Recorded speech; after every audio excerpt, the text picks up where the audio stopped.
L'esplanade de la Chambre de commerce et d'industrie, vitrine des énergies renouvelables avec en toile de fond une sensibilisation sur le changement climatique, l'économie d'énergie et la sécurité des usagers de l'électricité.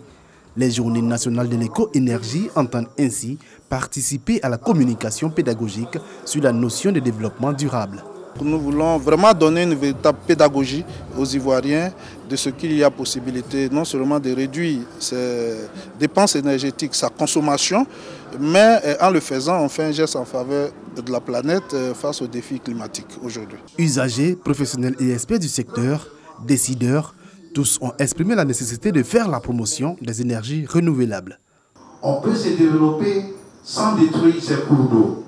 On peut se développer sans détruire son environnement.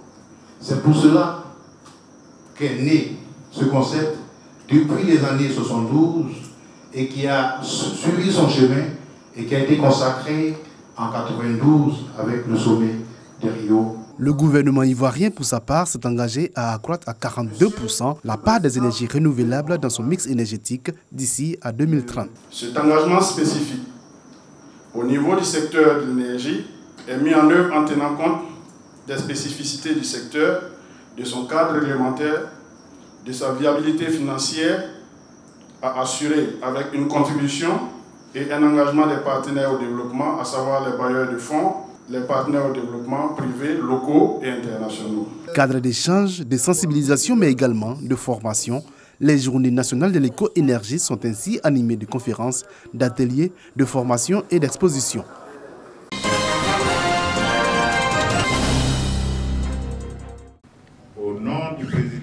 Élevé au rang d'officier de l'ordre du mérite ivoirien au moment où s'achève sa mission, c'est le témoignage de la reconnaissance de tout un pays à cet officier français.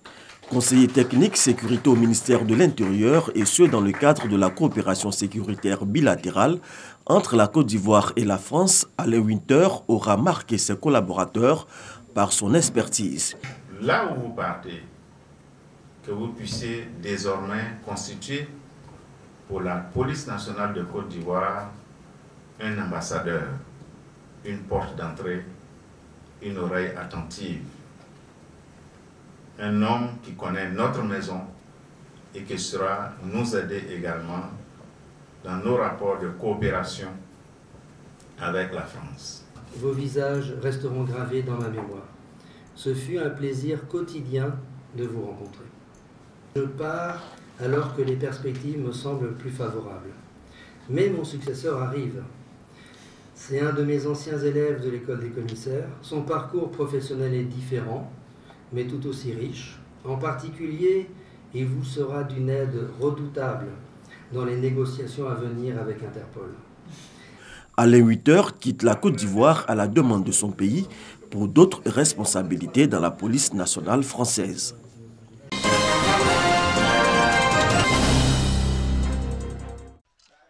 Assise sur un tabouret, Florence pose à côté d'elle une assiette de bouillie de maïs.